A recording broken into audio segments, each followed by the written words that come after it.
We're in the peak of the budget season, and of course persons are still discussing Finance Minister Audley Shaw's recent budget presentation. So what's in it for you? When will you begin to reap the benefits? Today's edition of Jamaica Magazine has got you covered on these questions and more. Welcome to the show. I'm Audrey Williams. Here's a Child Month tip to get things rolling.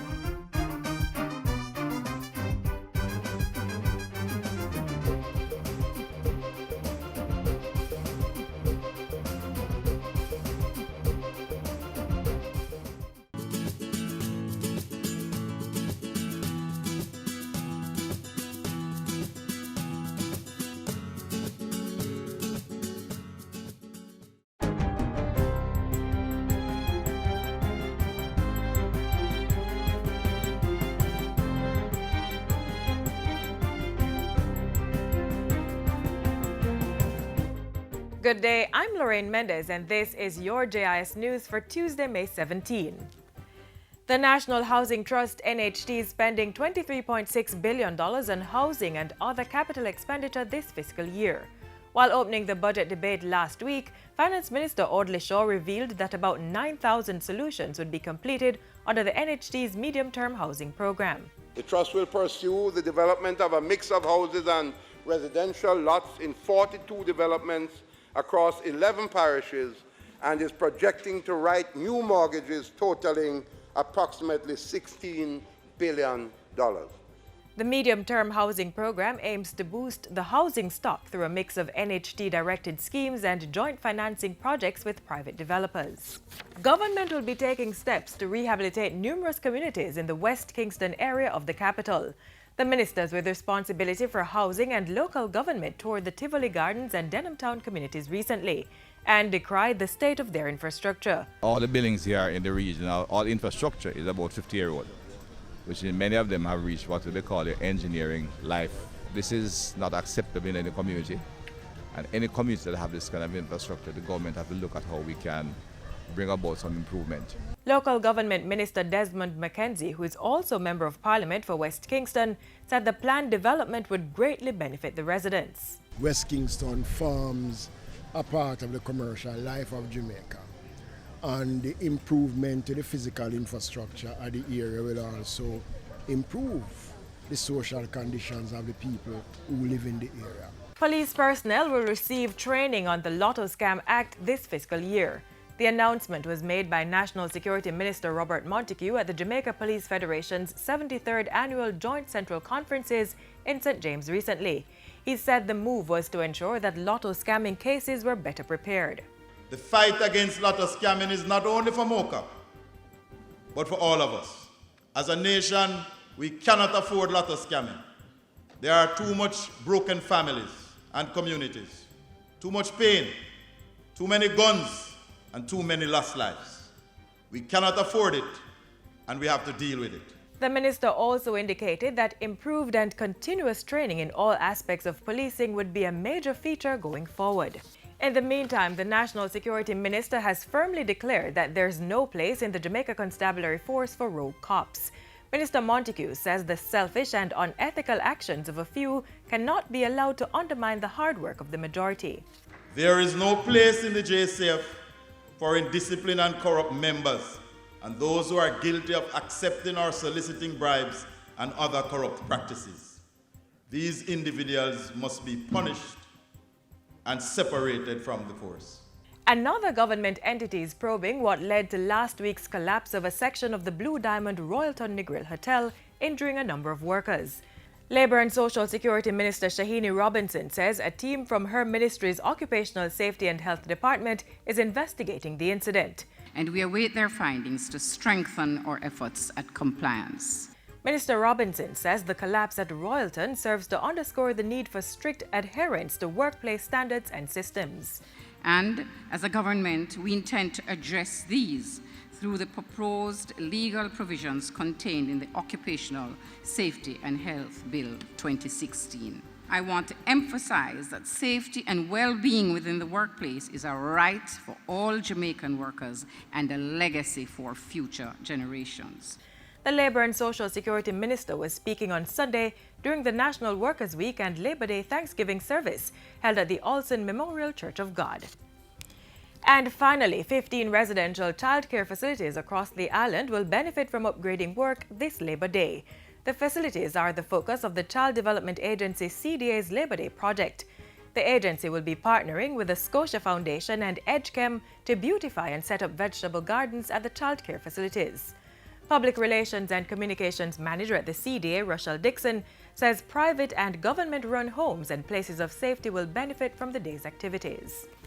And that's it for JIS News Today. I'm Lorraine Mendez. Thanks for watching.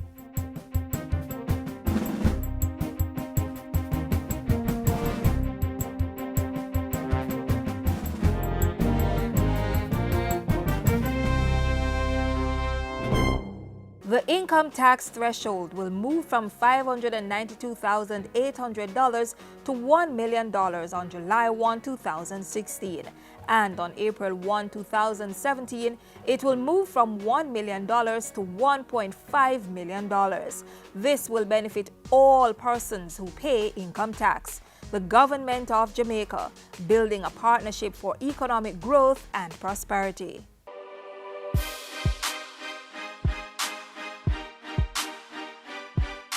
A new government has been formed. Hear their plans as each minister shares their vision. Watch Issues and Answers this and every Sunday on this station to hear members of the cabinet talk about their portfolios and projections. That's Issues and Answers this and every Sunday for your one-on-one time with the ministers. So, last week Thursday, Minister of Finance and the Public Service, Audley Shaw, presented the budget for the 2016-2017 fiscal year. As expected, various persons from key stakeholders to the man on the street are all analyzing the figures. Up next, some of the findings.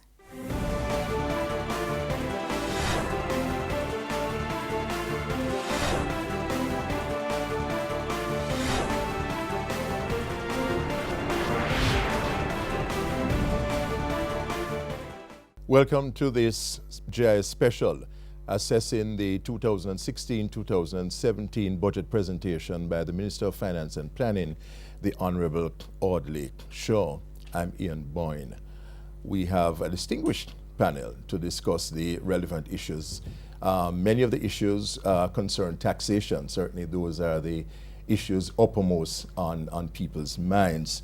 And we have with us Aaron Cruikshank, Acting Director, International Trade Relations in the Ministry of Finance, Shauna Trowers, Director in the Taxation Policy Division of the Ministry, and Dr. Audley Eccles, Associate Professor, Taxation, Accounting, and Finance at Northern Caribbean University. We thank you so much for your company. Ladies and gentlemen, good to have you on this panel. We've heard the Minister of Finance announcing tax measures outlining the government's program for this fiscal year. My first question is, what would be your assessment of the advantages of the 1 million threshold, the flat threshold, vis-a-vis what was previously proposed, the 1.5, which a number of persons had said would have created anomalies, an administrative nightmare, and so on. If I could start with you, Dr. Eccles, outside of the Ministry of Finance, how do you feel about what is proposed vis-a-vis what was proposed previously? Well, I think the proposal now for the $1.1 million is a very good proposal. Honestly, right. I think, well, it is a proposal that is now very simple for everyone to follow. Simplicity is the one of the simplicity keys of a is good one taxation policy. Right, exactly. So, because in the past, what was proposed, you had too many cliffs, and those cliffs created problems for persons who would be in some narrow bands of taxes. But that has removed that and has made the thing very simple, and it is easier for it to be implemented by any, software programs do not need to be adjusted now It can be implemented right away, just change that threshold now from the existing threshold to the 1 million. So you would cite the simplicity, the easy implementation of it Yeah. as important features of this. Very good features of it. Yes. Ms. Prowers, you're from the ministry. Let's talk about the advantages of this threshold, the 1 million threshold, vis-a-vis a multi-layered system. Okay. Well, I agree and would want to echo the sentiments of Dr. Eccles. Simplicity is important for any good tax system, but also there is an issue of equity and economic efficiency. And the threshold allows for that, in that it is a flat rate across the board. Everyone will benefit. So there's no distortion in terms of who will get an advantage of this threshold.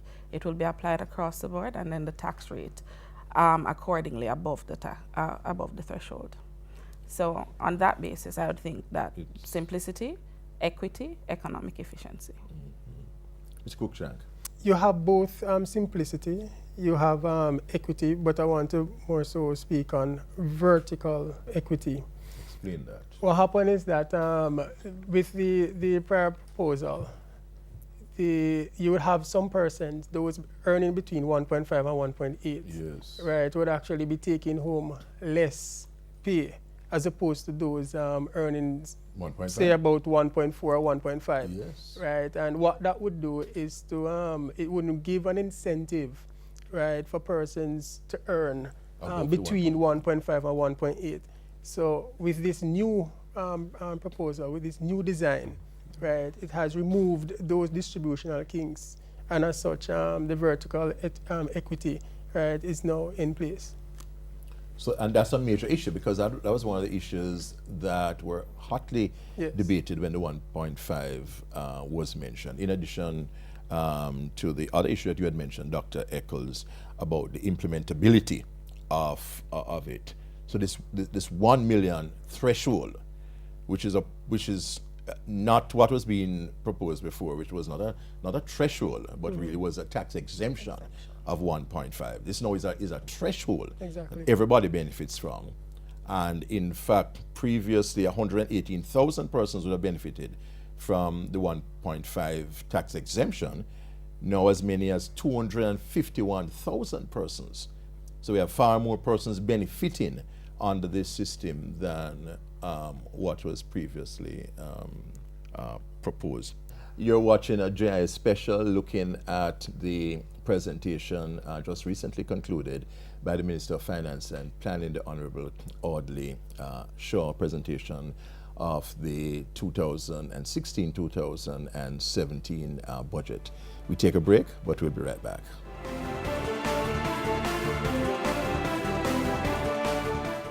I am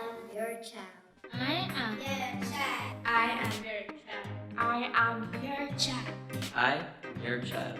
I am your child. I am your child. I am your child. No child is just your child. No child is just my child. Every child is Jamaica's future. Every youth coming like Amaya. We must do better. They are all our children. I am your child. Well, I hope you've been finding the discussion as informative as I have. We hand over to Ian Boyne to hear more.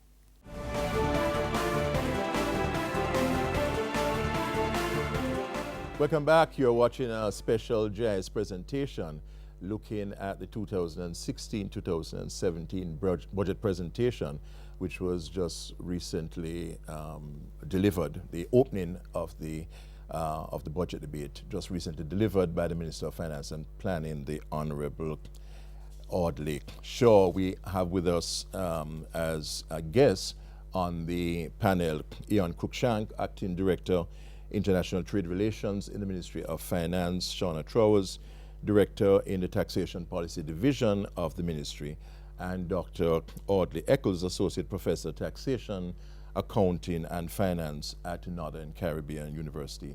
I'm Ian Boyne. Let's go now to the area of the funding of this 1 million threshold facility of the government. This would cost about what, 12.5 billion, 12.5 billion dollars for the government to give up this revenue. Well, starting with you, Dr. Eccles, what are your thoughts on the means of funding this? Because the public is always concerned that the least onerous measures are applied to bridge financing gaps in the budget. How well do you think the government has done in terms of funding this concession? Well, I'm extremely happy with the proposal that I've seen here, and I must give credit to these credit to these technical persons, because when you look at it, we have roughly $6.5 billion that is coming from SCT, which is the tax on the fuel. Right? And as I've explained before, I do not believe that that is going to have a significant inflationary effect. And then there is $5.3 billion from departure tax, which in many cases, a lot of the persons who are going to pay this departure tax are non-Jamaicans. Yes. Right? So, which means that we are sheltered again. And that's not going to destroy the tourist industry. No, I don't believe so. Yes. Right? And the other part, and I was very also happy to see that there is a $1.4 billion, and that is coming from the introduction of SCT on liquefied natural gas and heavy fuel oil. Right. So, in fact, the government has raised a little more than enough to pay for the tax, which was one of the concerns that a lot of persons had. And I'm very, very happy to see that that was achieved in this particular case. Now, the minister announced that next year, April 2017, the 1.5 million tax threshold will kick in. That is different from the 1.5 tax exemption to be a threshold. Aaron, perhaps you could explain why, if we have raised problems with the implementation of the 1.5 this year, why those problems would not also be a factor next year when there's a 1.5 threshold.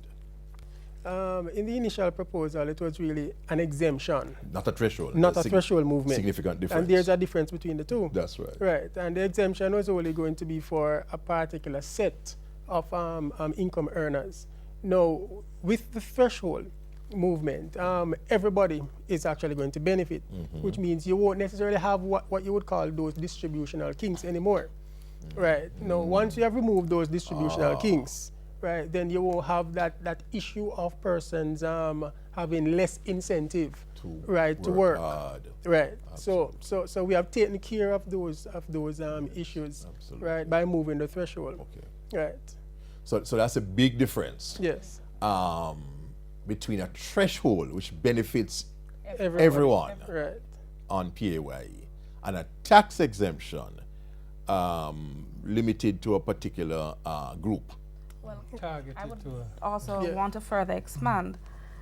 In the initial design, focused on the PAYE individuals. So those would be persons who were employed, and their employers would have taken out the PAYE and remitted it. This redesign speaks to both the PAYE and the self-employed. That's another significant difference. It's across the board for so all this individuals. Is for so the self-employed, would benefit from this. Right. Correct. It's a PIT system. It's a PIT threshold. So more persons will benefit, and more categories of persons would benefit, including the pensioners whom you had mentioned before. And also Jamaica now returns to a progressive taxation system, Yes. which I strongly support. And we join now about 75% of the countries of the world which have a progressive taxation, which brings about greater equity. It means that people who earn more should pay more. So persons at 6 million and above will now pay 30% rather than 25%. Right. But explain how that's computed. Yeah. The design of it is important to understand. Some school of thought would say that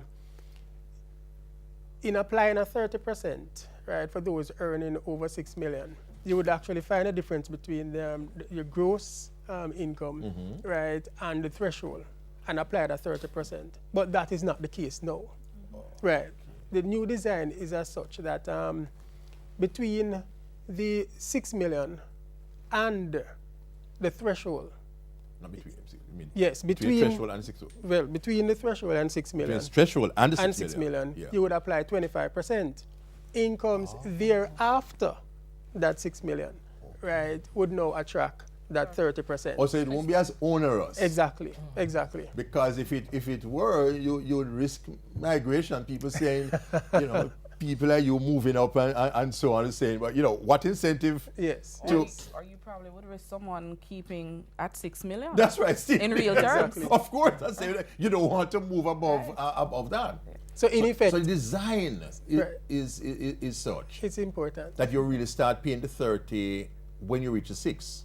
Thereafter. After you've reached. So essentially, somebody earning, let's say, $9 million, right? They'll be faced with two tax rates. Between the threshold and 6 million, you pay at 25%.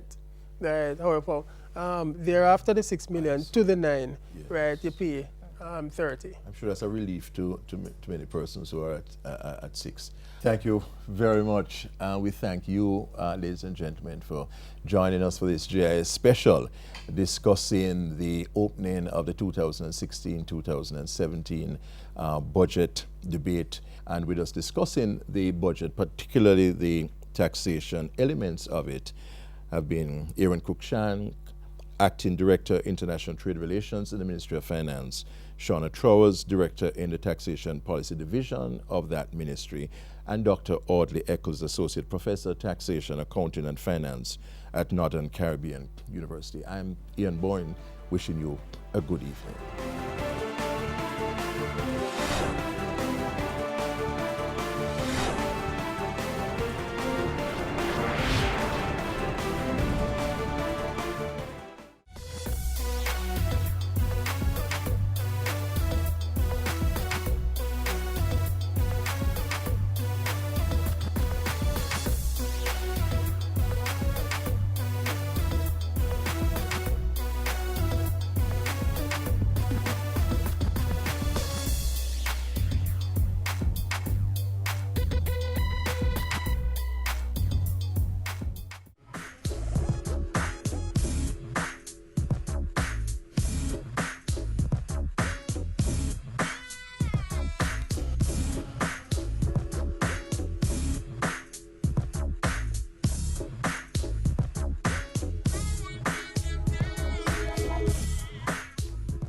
I say be careful what you teach your little children.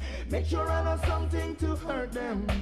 Mind what you saying to my sister. She could be the next Prime Minister. Children in Jamaica constitute anyone who is under the age of 18 years. And so once you have a child who is under your care and supervision, we encourage you at the Office of the Children's Advocate to always know where your children are. It doesn't mean that you have to be there with them, but you certainly know who they're with, where they're going, and the purpose for being there. This is a key component in helping to establish some rules in terms of some ground rules, and helping to guide your children towards responsible and sensible choices, and also assisting you if something were to go wrong to know what is the first point of contact to assist your child. While you're not to look at everybody as a potential suspect, that you need to be very wary of adults, whether they're in positions of authority or not, that seek to want to have a very close relationship with your child. Somebody who wants to invite your child on an outing and it's just that adult and your child alone. Somebody who wants to take your child to a very special event to reward the child, perhaps for some performance that the child would have done in an extracurricular activity or for academic excellence. We encourage you to look at these situations very carefully and to determine whether or not it's an appropriate meeting or outing that this person is propositioning for your child. If you're enrolling your child in a daycare, ensure that you know something about the track record of that daycare. Ensure that the daycare has what we call an open door policy, which allows you to go in, see what's happening, observe how the workers there interact with the children, and know some of the ground rules that guide these interactions. If they're going on outings, whether it be school trips or otherwise, ensure that at some point, even if you can't go to all, you do attend some of them, so you get yourself integrated into the system and the culture of the school. For these tips, and of course any other information that deals with children, that is anyone under 18 years, please feel free to contact the Office of the Children's Advocate. We're at 72 Harbour Street, downtown Kingston, and our numbers are 948-1134, or website www.oca.gov.jm. Watch what you teach your little children. Make sure I know something to hurt them. Mind what you saying to me, sister, cause she could be the next Prime Minister. For health's sake, keep it clean. For health's sake, clean up every gully, every school, every house, every lane. Labor Day 2016. For health's sake, keep it clean. Join the cleanup efforts in your community on Labor Day and help to keep the mosquitoes away. Over 1 million people die each year from mosquito-borne diseases worldwide. So destroy all mosquitoes in the gullies, drains, and around your homes. Let's clean up our public spaces and beautify our environment. Register your projects now. Call 978-7654 or email laborday@mcges.gov.jm. Keep it clean.